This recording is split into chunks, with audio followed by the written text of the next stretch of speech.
Hello friends, welcome to find it channel. நம்ம இன்றைக்கி இந்த வீடியோவில் பார்க்க போகிறது பன்னீர் பிரியாணி. இதுக்காக நான் 200 கிராம் பன்னீர் எடுத்து க்யூப்ஸாக கட் பண்ணியிருக்கேன். நமக்கு க்யூப்ஸாவோ இல்லை இந்த மாதிரி டைமண்ட் ஷேப்லேயோ கட் பண்ணி எடுத்துக்கலாம்.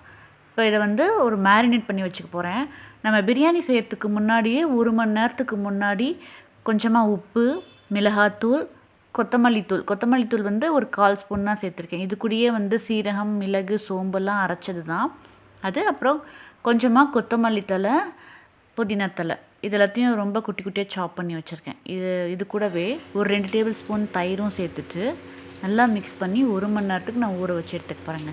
இந்த மாதிரி செய்யும்போது இந்த பன்னீரோட டேஸ்ட் ரொம்ப நல்லாயிருக்கு. அதனால் மேரினேஷன் பண்ணி வச்சுட்டு நம்ம செய்ய ஆரம்பிச்சிக்கலாம். நம்ம இப்போ ஸ்கூலுக்கெலாம் கொடுத்து விட்றோம் அப்படின்னா இதை நீங்கள் முன்னாடி நாள் நைட்டே இந்த மேரினேட் பண்ணி ரெடி பண்ணி வச்சிட்டிங்களா, அடுத்த நாள் காலையிலேக்கு கொடுக்கறதுக்கு ரொம்பவே ஈஸியாக இருக்கும். ஸோ இப்போ இதை ரெடி பண்ணிவிட்டு நான் 1 மணி நேரத்துக்கு ஊற வச்சு எடுத்துக்கிறேன்.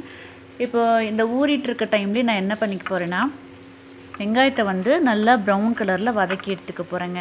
ஏன்னா நம்ம 1 மணி நேரம் கழித்து பண்ணும்போது இந்த வெங்காயம் வதங்கிறதுக்கு டைம் எடுக்கும் இல்லையா. அந்த பிரியாணியை பொறுத்த வரைக்கும் இந்த வெங்காயம் வதங்கிறதுக்கு ரொம்பவே டைம் எடுக்கும். அதனால் இது ஊறிட்டுருக்க டைமில் வெங்காயத்தையும் நான் ரெடி பண்ணி எடுத்துக்க போகிறேன். இதுக்காக பார்த்திங்கன்னா ஒரு 200 கிராம் பன்னீருக்கு 3 பெரிய வெங்காயம் எடுத்திருக்கேன். இதை நம்ம சும்மா கலரிகிட்டே இருந்தாலும் சீக்கிரமாகவே கலர் மாறாதுங்க. ஒரு 5 நிமிஷத்துக்கு ஒரு தடவை கலர்த்தி விட்டால் போதும். இப்போ பார்த்திங்கன்னா நல்ல கலர் மாறி வந்திருக்கு.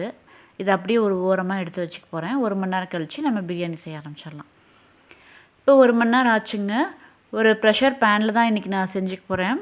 இதுக்காக ஒரு 2 டேபிள் ஸ்பூன் எண்ணெய் சேர்த்துக்கிறேன். ரொம்ப சேர்க்க வேணாம். நம்ம தயிர்லாம் சேர்க்கறதுனால அதுவே கொஞ்சம் ஆயிலியாக தான் நமக்கு தெரியும். அதனால் 2 டேபிள் ஸ்பூன் எண்ணெய் கூட 1 டீஸ்பூன் நெய் சேர்த்துருக்கேன். இந்த எண்ணெய் ரொம்ப காயறதுக்கு முன்னாடி கொஞ்சம் சூடு வரும்போதே ஹோல் கரம் மசாலா சேர்த்துக்கிட்டேங்க. நான் இன்றைக்கி பட்டை, லவங்கம், ஏலக்காய், கல்பாசி, பிரிஞ்சி இலை இதுதான் சேர்த்துருக்கேன். இதோட வாசனை நல்லா வரும்போது பெரிய தக்காளி 1 நான் எடுத்திருக்கேன். அதை நான் சாப் பண்ணி வச்சுருக்கேன். அதை சேர்த்துக்கிட்டேங்க. நீங்கள் மீடியம் சைஸாக இருந்தால் 2 தக்காளி சேர்த்துக்கோங்க. இப்போ இஞ்சி பூண்டு பேஸ்ட் சேர்த்துக்கிறேன். நான் இன்றைக்கி இஞ்சி பூண்டு பேஸ்ட் கூடவே கொஞ்சமாக பட்டை, லவங்கம், இது கூடவே பழுத்த பச்சை மிளகா ஒரு 2 சேர்த்துக்கிட்டேன். இதையும் சேர்த்துட்டு எண்ணெயில் சேர்க்கும்போது நல்லா வாசனையாக இருக்கும். நான் இன்றைக்கி பிரியாணி மசாலாவோ இல்லை கரம் மசாலாவோ எதுவும் சேர்க்க போகிறது இல்லை. இப்போ பார்த்திங்கன்னா சேர்த்த தக்காளி நல்லா மசிஞ்சு வந்துருச்சுங்க. தோலெல்லாம் சுருண்டு நல்லா மசிஞ்சு வந்துருச்சு. இந்த டைமில் நம்ம ஊற வச்சுருக்க பன்னீர் துண்டுகளை இதில் சேர்த்துக்கலாம். பன்னீர்லேயே கொத்தமல்லி தழை, புதினா தலையெல்லாம் கலந்துருக்கு. அதனால் நான் தனியாக எண்ணெயில் எதுவும் நான் சேர்க்கல. இப்போ இதை நல்லா மைல்டாக கலந்து ஊற்றுக்கலாங்க. ரொம்ப போட்டு கலந்தோம்னாக்கா பன்னீர்லாம் பீஸெல்லாம் உடஞ்சிரும். அதனால் மெதுவாக ஜென்டலாக கலந்து விட்டுக்கலாம்.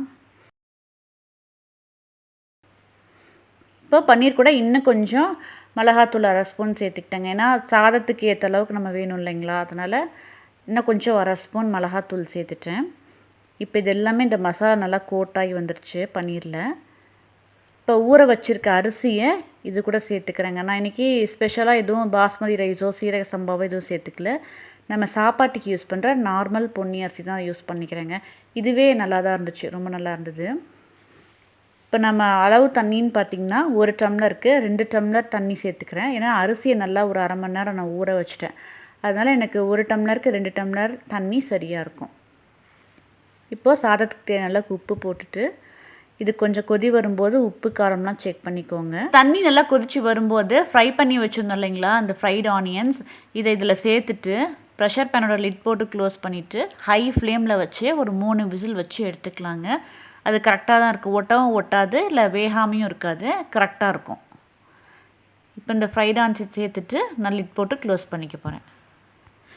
சில டைமில் பார்த்திங்கன்னா பன்னீர் ரொம்ப ஹார்டாக இருக்க மாதிரி இருக்கும். அந்த மாதிரி இருக்குது அப்படின்னா நம்ம பன்னீர் ஊற வச்சோம் இல்லைங்களா, உப்புத்தூள், மிளகாத்தூள், தயிர்லாம் சேர்த்து அந்த மாதிரி ஊற வைக்கிறதுக்கு முன்னாடியே ஸ்டீமர்லேயோ இல்லைனா இட்லி பாத்திரத்துலேயோ வச்சு ஒரு 2-3 நிமிஷத்துக்கு ஸ்டீம் பண்ணி எடுத்துகிட்டு அதுக்கப்புறம் நம்ம ஊற வச்சோம்னா பன்னீர் ரொம்ப சாஃப்டாக இருக்குங்க. எனக்கு பன்னீர் சாஃப்டாகவே இருந்ததுனால நான் அந்த மாதிரி ஸ்டீம் எதுவும் பண்ணிக்கல, டேரெக்டாகவே இந்த மாதிரி சேர்த்துக்கிட்டேன். இப்போ 3 விசில் வந்ததுக்கப்புறமா ப்ரெஷர்லாம் ரிலீஸ் ஆகிடுச்சு. நான் லிட்டு ஓப்பன் பண்ணி பார்த்தேங்க. ஓப்பன் பண்ணும்போதே அவ்வளோ வாசனையாக இருந்தது. அன்றைக்கி டேஸ்ட்டும் ரொம்ப சூப்பராக இருந்தது. நம்ம சிம்பிளாக தான் செஞ்சுருக்கோம், ஆனால் அது ரொம்ப நல்லா இருந்துச்சுங்க அந்த டேஸ்ட்டு. கண்டிப்பாக நம்ம பன்னீர்லாம் பார்த்திங்கன்னா ஃப்ரை பண்ணி தான் சேர்ப்போம் இல்லைங்களா, அந்த மாதிரி தான் செய்யணும்னு இல்லை. இந்த மாதிரி மேரினேட் பண்ணி வச்சுட்டு செஞ்சோம்னாலும் ரொம்ப நல்லாயிருக்கும். பன்னீர் பீசஸ்லாம் பார்த்திங்கன்னா ரொம்ப சாஃப்டாக இருந்துச்சு.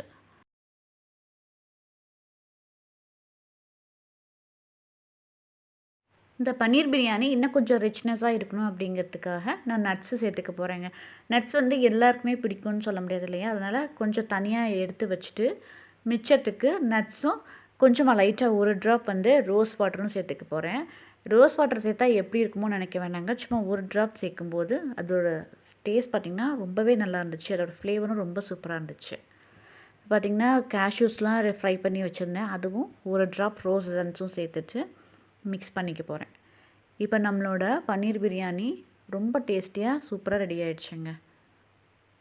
கண்டிப்பாக இந்த மெத்தட் உங்களுக்கு பிடிச்சிருந்தா எப்படி இருந்ததுன்னு எனக்கு சொல்லுங்கள். பாய் பாய் ஃப்ரெண்ட்ஸ். தேங்க்யூ.